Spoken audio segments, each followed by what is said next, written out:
मोदी आ गया, मोदी छा गया। To India, where vote counting is underway as Narendra Modi. इस बार इंडिया की हिस्ट्री चेंज हुई है सर।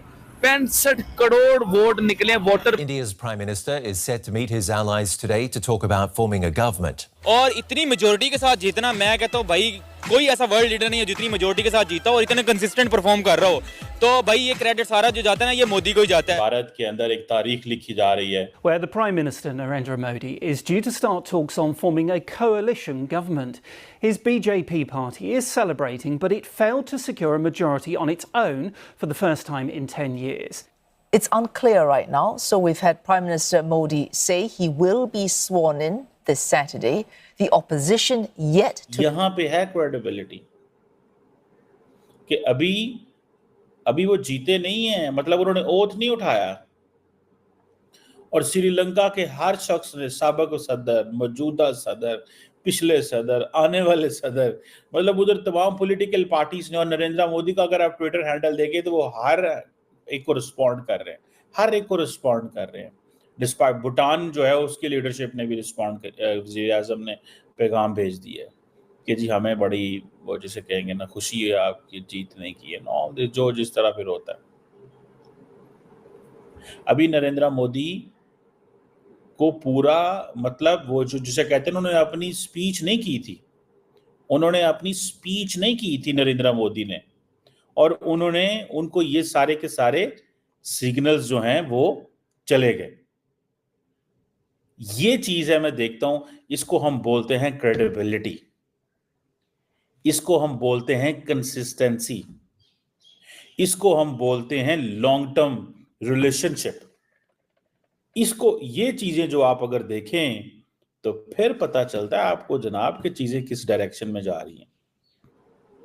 जापान जो है वो फर्स्ट वर्ल्ड कंट्री है, इंडिया के साथ उनके बड़े अच्छे ताल्लुकात हैं, और उन्होंने क्या किया कि वो ये कह रहे हैं कि जनाब हम तो बड़े खुश हैं, नरेंद्र मोदी साहब जीत गए। अब जापानीज प्राइम मिनिस्टर की सीधा, मैं आपको गारंटी से बता रहा हूं कि जब जापानीज प्राइम मिनिस्टर, जब शहबाज शरीफ साहब पहली दफा वजीर आज़म बने थे, तो जापानीज और बहुत सारे ममालिक ने 3-3 हफ्ते बाद मुबारक भेजी थी पाकिस्तान को। क्यों भला 3 हफ्ते बाद मुबारक भेजी थी? इस दफा तो शायद उन्होंने मुबारक भी नहीं भेजी, मुझे अब याद नहीं है। 3 हफ्ते बाद मुबारक भेजी थी। वजह ये थी कि उनको पता नहीं ये इसने रहना कि नहीं रहना, ये चलेगा कि नहीं चलेगा, क्योंकि पाकिस्तान की जो पॉलिटिकल पार्टीज हैं आजकल वो एस्टैब्लिशमेंट के मर्सी के ऊपर है। जो एस्टैब्लिशमेंट फैसला करती है पॉलिटिकल पार्टीज, वो नरेंद्र मोदी तो खुद एस्टैब्लिशमेंट है ना। ताइवान भी जो है वो मैसेज भेज रहा है, इजराइल ने भी मैसेज भेज दिया। इजराइल का वजीर आज़म जो है उसने भी ये मैसेज भेज दिया है कि मैं नरेंद्र मोदी को तीसरी दफा वजीर आज़म बनने पे मुबारक भेजता हूं, और उसने वो लफ्ज लिख के भेजा, बड़ा बधाई हो, जो इंडिया के अंदर वक्त आई थिंक कहते हैं मुबारक हो को कहते हैं शायद, तो बधाई हो। मैं चुनाव के बारे में तो बात करूंगा, लेकिन देश के एक हिस्से के चुनाव के बारे में बात करूंगा। दोस्तों, हाँ, मैं बात कर रहा हूं जम्मू और कश्मीर की, और जम्मू और कश्मीर में जो हुआ वो मैं आपको डिटेल बताऊंगा, लेकिन महबूबा मुफ्ती और उमर अब्दुल्ला दोनों हार गए। मैं कई बार कहता था अपने प्रोग्राम में, और एक बार नहीं, मैंने 50 बार अपने प्रोग्राम में बोला है, और जब मैं कश्मीर जाता हूं लोग कहते हैं नहीं साहब आपको ऐसा नहीं कहना चाहिए, कुछ लोग कहते हैं नहीं मेजर साहब आप बिल्कुल ठीक कह रहे हैं। आज मैं प्रूव हो गया सच्चा। आप मेरे पुराने प्रोग्राम देख लीजिए जो मैंने रिकॉर्ड करे हैं। मैं बार बार कहता हूं इन दोनों को कोई पसंद नहीं करता, उन्हें इनको वोट क्यों नहीं दिया। ये तो सबसे ज्यादा 370-35 के खिलाफ बोलते थे, इन द सेंस कि आपने क्यों हटा दिया, वापस लाओ, क्यों हटा दिया, वापस लाओ। खुल के फारूक अब्दुल्ला और महबूबा मुफ्ती, जबकि चुनाव कौन हारा है? उमर अब्दुल्ला। लेकिन मैं बात कर रहा हूं फारूक अब्दुल्ला की इस वक्त। ये सबसे ज्यादा कहते थे पाकिस्तान के साथ बात करो।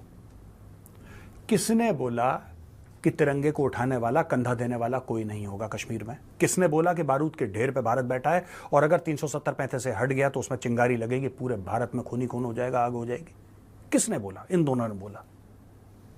मैंने कई बार यह भी बोला है कि बिना सिक्योरिटी के, बिना सुरक्षा के ये श्रीनगर में अपने घर से बाहर निकल के दिखा दें, मैं भाई साहब मूंछें उगाऊंगा और आपके सामने काट दूंगा, पहले उगाऊंगा फिर काट दूंगा। शुएब भाई, मैंने जो सबसे बड़ी चीज नोट की है ना इस बार, और मुझे बहुत अच्छा लगा इस चीज को लेके, देखिए इस बार इंडिया की फीमेल गर्ल्स, जो लेडीज हैं वो बाहर निकले, और प्राइम मिनिस्टर मोदी को बहुत बड़ा वोट जो है ना वोटिंग लेडीज की तरफ से, क्योंकि लेडीज की इन्होंने बड़ी बात की थी, और एक रिकॉर्ड इंडिया ने जो बनाया उसके लिए भी मैं आपसे बात करना चाहूंगा। इस बार इंडिया की हिस्ट्री चेंज हुई है सर। 65 करोड़ वोट निकले, वोटर 65 करोड़ लोग निकले हैं, हिस्ट्री कायम हो गई है। ये एक समझ लें कि रिकॉर्ड हो गया हुआ है। अच्छा, ये रिकॉर्ड अब देखें, मेरे ख्याल से पूरी दुनिया में ना किसी की इतनी बड़ी आबादी है, ना किसी की इतनी बड़ी कोई अवाम है, और ना कोई ये रिकॉर्ड तोड़ पाएगा। अच्छा, हम लेते हैं चाइना को, चाइना की आबादी तकरीबन सिमिलर है, तकरीबन करीब आबादी है, तो चाइना हो सकता है रिकॉर्ड तोड़े, लेकिन चाइना रिकॉर्ड कैसे तोड़े कि उधर डेमोक्रेसी है ही नहीं, उधर इलेक्शन होता ही नहीं है, तो उधर वो रिकॉर्ड, ये मुझे नहीं लगता कि रिकॉर्ड टूटेगा। लेकिन ये बहुत बड़ा रिकॉर्ड है कि 65 करोड़ अवाम बाहर निकली है सर, ये बहुत बड़ा रिकॉर्ड होता है। ठीक हो गया। अच्छा, अगर एवरेज की बात करें, देखें बहुत सी चीजें हमें मतलब थोड़ा सा अगर हम सोचें तो सामने आती हैं। वहाँ पे 1 अरब 40 करोड़ अब पब्लिक है, और उसमें से 65 करोड़ ने अगर वोट दिया है, तो ये एवरेज देखें, और पाकिस्तान में टोटल कितनी आबादी ऑलमोस्ट देखें 24 करोड़ 25 करोड़ 27 करोड़ ये कहा जाता है। कितनी आबादी वोट देती है भाईजान? 24-25 करोड़ में सिर्फ 5-7 करोड़ वोट डलते हैं सर, मुश्किल से, वो भी बड़ी मुश्किल से, मैं आपको बता रहा हूँ। तो उसकी रीजन क्या है? क्या हमें डेमोक्रेसी, जमहूरियत जिसे कहते हैं, उस पे यकीन नहीं है, या क्या रीजन है? मैं बताता हूँ। अभी देखिए 27 करोड़ 26 करोड़ 24 करोड़ 25 करोड़ अवाम के बीच में से 5-7 करोड़ सिर्फ लोग निकलते हैं वोट डालने के लिए, क्योंकि उन वोटर्स को इस चीज का आइडिया होता है कि हम वोट डालते हैं, हमारा वोट वेस्ट होता है। प्राइम मिनिस्टर नरेंद्र मोदी के मैनिफेस्टो में ये भी शामिल है कि जी मैं अब तीसरी दफा इंडिया तीसरी बड़ी इकोनॉमी, इस बात में कितना सच दिखाई देता है? बहुत ज़्यादा सच यार, उन्होंने जो वादे किए उन्होंने वो पूरे किए। अब वो तीसरी कह रहे हैं, तो मुझे लगता है तीसरी वो कह रहे हैं, मुझे लगता है वो दूसरी बन जाएंगे। क्या कह रहे हैं? जो कहते हैं उससे 1 स्टेप 2 स्टेप वो हमेशा आगे का सोचते हैं। तो जो फैसला इंडियन ऑडियंस ने किया वो ठीक है? अभी मैं तुम्हें एक चीज़ बताती हूँ कि दुनिया में सबसे ज़्यादा वोटिंग मोदी सरकार को हुई है। 65 इंडिया में ओवरऑल, हाँ 65 करोड़ इंडियंस लोगों ने मोदी जी को वोट किया है, तो ये कोई छोटी बात नहीं है।